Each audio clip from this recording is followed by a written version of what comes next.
नमस्कार, आप देख रहे हैं भारत प्लस 24 और मैं हूं आपके साथ नसरीन फातिमा। दोस्तों, 2 हफ्ते के युद्ध विराम खत्म होने से पहले ही ट्रंप ने ट्रूथ सोशल पर इसकी समय सीमा, सीज़फायर की समय सीमा बढ़ाने की घोषणा कर दी। राष्ट्रपति ने कहा कि फैसला पाकिस्तान के अनुरोध पर लिया गया है। हमसे कहा गया कि हम ईरान पर अपना हमला तब तक रोके जब तक उसका कोई नेता या प्रतिनिधि एक साझा प्रस्ताव नहीं दे जाता। ये कहकर डोनाल्ड ट्रंप की तरफ से अनिश्चित सीज़फायर कर दिया गया है। इसके बाद ईरान में जश्न भी है। कुछ मीडिया इसे ईरान की जीत भी बता रहे हैं। एक नेशनल मीडिया पर आरएसएस से जुड़े एक प्रवक्ता ने तो यहां तक कह दिया कि अमेरिका के पूरे इतिहास में आज तक इतनी बेइज्जती नहीं हुई जितनी अब हो रही है। अब इन सब के बीच एक प्रोपेगेंडा भी चलाया जा रहा है। दोस्तों, ये बातचीत जो दूसरे दौर की इस्लामाबाद में होने वाली थी वो इसलिए नहीं हुई क्योंकि ईरान में कहा जा रहा है कि ईरान में 2 ताकतें आमने सामने हैं। एक तरफ सरकार और दूसरी तरफ आईआरजीसी। दोनों के जो विचार हैं वो अलग हैं, दोनों में तालमेल नहीं है। लेकिन सच्चाई क्या है? ये सिर्फ परसेप्शन बनाने की कोशिश की जा रही है कि ईरान के खिलाफ, ताकि ईरान को कमजोर दिखाया जा सके। इन तमाम मुद्दों पर हमसे बातचीत करने के लिए हमारे साथ मौजूद है ईरान के जाने माने इस्लामिक स्कॉलर प्रोफेसर जमीर अब्बास साहब, जो हैं तो भारत के ही लेकिन काफी सालों से ईरान में रह रहे हैं और ईरान की डोमेस्टिक पॉलिटिक्स और जियोपॉलिटिक्स पर गहरी समझ रखते हैं। आज हम उन्हीं से जानने की कोशिश करेंगे कि आखिर क्या ये जो मीडिया में चल रहा है उसमें कुछ सच्चाई भी है या सिर्फ एक ये वेस्टर्न और इंडियन प्रोपेगेंडा है। जमीर साहब, आप हमारे चैनल पे अपना कीमती वक्त निकाल कर आए, आपका बहुत बहुत शुक्रिया। जी हाँ, बिस्मिल्लाहिर्रहमानिर्रहीम। शुक्रिया आपकी दावत के लिए और खुदा आपकी तमाम जहमतों को, कोशिशों को कबूल फरमाए।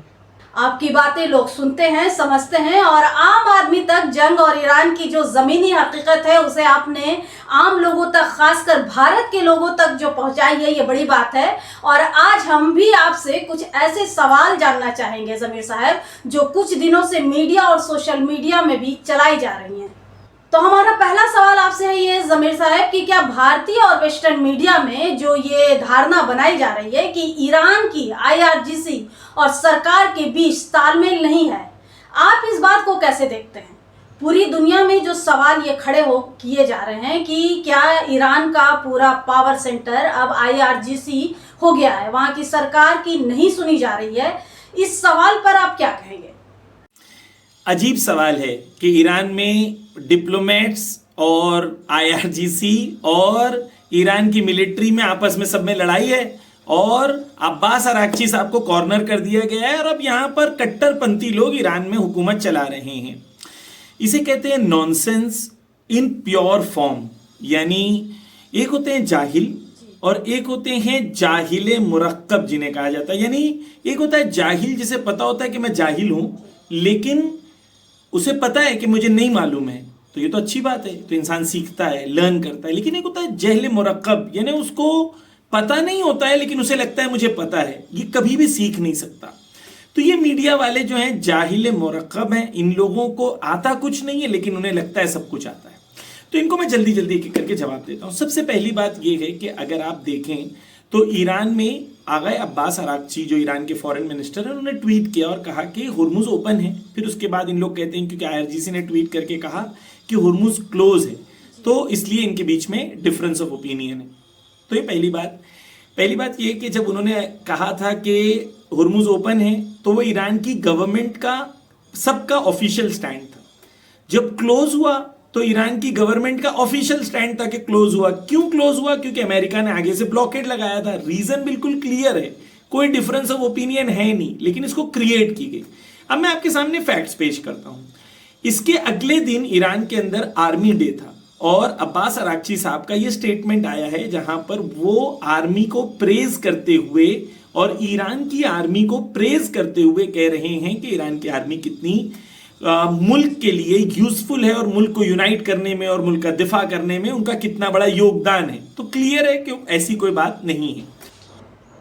लेकिन जमीर साहब, इंडियन मीडिया और ग्लोबल रिपोर्ट्स है वो बार बार ये दिखा रही है कि ईरान में दो ताकतें आमने सामने हैं, और आप कह रहे हैं कि ऐसा कुछ नहीं है। तो हम जैसे लोग जो इस पूरी जंग को बहुत दूर से देख रहे हैं, समझ रहे हैं, तो हम इन बातों को कैसे यकीन करें? आप थोड़ा और विस्तार से हमारे दर्शकों को ये समझाइए कि क्या कुछ चल रहा है। ईरान के जो प्रेसिडेंट हैं पेज़ेश्कियान साहब, उन्होंने स्टेटमेंट दिया, ट्वीट किया और कहा कि भाई, उन्होंने कहा कि आईआरजीसी का कंट्रीब्यूशन, योगदान कितना बुलंद है। तो ये है नहीं लड़ाई, लेकिन इस लड़ाई को क्रिएट करने की कोशिश की जा रही है, क्योंकि अमेरिका जंग में हार गया है, उसके पास कुछ है नहीं। तो मीडिया में क्रिएट करो कि ईरान में कट्टरपंथी लोग हैं, उनमें आपस में लड़ाई हो रही है, फला। अच्छा, इनके अंदर एक और बात है जो इनको नहीं पता है, और क्योंकि आप जानना चाहते हैं इसके लिए आपको मैं बता दूं। ईरान में एक ऑर्गेनाइजेशन है जिसे कहते हैं नेशनल सिक्योरिटी काउंसिल। इसका काम क्या है? इसका काम यह है कि देश के और मुल्क के जो भी निर्णायक फैसले होते हैं, ये कमेटी, ये ऑर्गेनाइजेशन लेती है। इसमें आयतुल्लाह मुज्तबा खामेनाई जो ईरान के सुप्रीम लीडर हैं, उनके रिप्रेजेंटेटिव्स होते हैं, प्रेसिडेंट होते हैं, फॉरेन मिनिस्टर होते हैं, जुडिशरी के कुछ लोग होते हैं, कानून के कुछ लोग होते हैं, मिलिट्री के कुछ लोग होते हैं। ये कमेटी मिलके ईरान में स्ट्रेटेजिक फैसले करती है, और जो भी अनाउंसमेंट होता है वो ये कमेटी करती है। तो ईरान में ना आईआरजीसी फैसला करती है, ना प्रेसिडेंट अकेले करता है। ईरान के स्ट्रेटेजिक डिसीजन एक बॉडी और एक कमेटी लेती है। जी जमीर साहब, तो मैं ये कर रही हूँ कि कुछ हालिया जो घटनाएं हुई हॉर्मुज़ को खोलने का ऐलान विदेश मंत्री अब्बास अरागची ने किया, और फिर बंद करने का ऐलान जो है आईआरजीसी ने किया, तो ये सब जो है ये इसी बिना पर ना कहा जा रहा है कि ईरान के अंदर सत्ता को लेकर टकराव है। आप ये कहना चाहते हैं कि ये सच नहीं है, ये एक तरह का नरेटिव बनाया जा रहा है? क्योंकि ये जाहिल है, इन्हें नहीं पता, इसलिए आके वेस्टर्न मीडिया की कॉपी करते हैं। तो हमारे यहाँ का जो मीडिया है, मैं इसका नाम रखता हूं पैरेट मीडिया, मिट्टू मीडिया।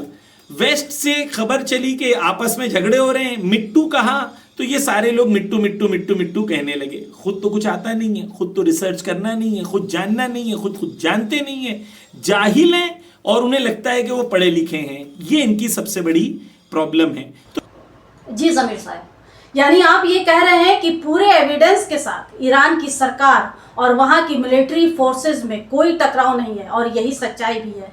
बाकी जो बातें चल रही हैं वो सब लोगों को गुमराह करने और ईरान को कमज़ोर करने की साजिश है।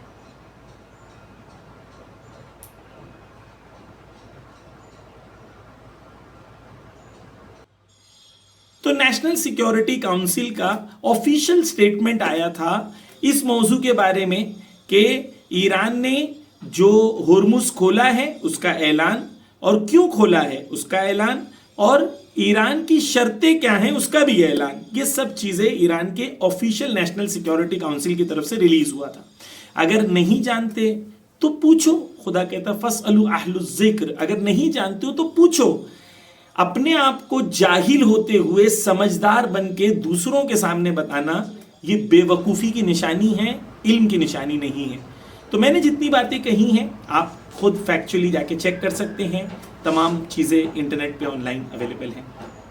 जी बहुत शुक्रिया ज़मीर साहब आपका, आप हमारे चैनल पर आए और ईरान से जुड़ी तमाम गलतफहमी और सच्चाई को हमारे साथ साझा किया। उम्मीद है कि हमारे दर्शकों को भी आपकी ये बातें समझ में आई होंगी। आपने तमाम सवालों का बेबाकी से जवाब दिया और तफसील से समझाया। बहुत बहुत शुक्रिया आपका। Thank you very much. उम्मीद करता हूँ कि आपके सवालों के जवाब आपको मिल गए होंगे। Thank you. तो दोस्तों, ये थे ज़मीर अब्बास साहब जिन्होंने ईरान को लेकर फैलाए जा रहे प्रोपेगेंडा का पर्दाफाश कर दिया है और बता दिया है कि कैसे मीडिया जंग के दिनों में पीड़ित देश को ही कमजोर दिखाने की कोशिश कर रही है, जबकि पूरी दुनिया ये देख रही है कि विरोध और विरोधाभास ट्रंप और ट्रंप के बयानों को लेकर है। कैसे अमेरिका में ट्रंप अपने ही अधिकारी और उनके खिलाफ, जो अधिकारी हैं उनके अपने लोग ही उनके खिलाफ बोल रहे हैं। ईरान में तो सरकार के खिलाफ एक भी बयान कहीं से भी नहीं आए हैं। जो अब्बास अरागची साहब का जो स्टूपिड कहने वाला एक वीडियो है वायरल हुआ है, वो भी फेक साबित हो गया है। जमीर अब्बास साहब के साथ आपको हमारी ये बातचीत कैसी लगी, अपनी राय हमें कमेंट बॉक्स में जरूर बताइएगा, क्योंकि आपकी हर राय को हम पढ़ते और समझते हैं। ईरान और अमेरिका की जंग से जुड़ी सटीक जानकारी के लिए देखते रहिए भारत प्लस 24। जय हिंद।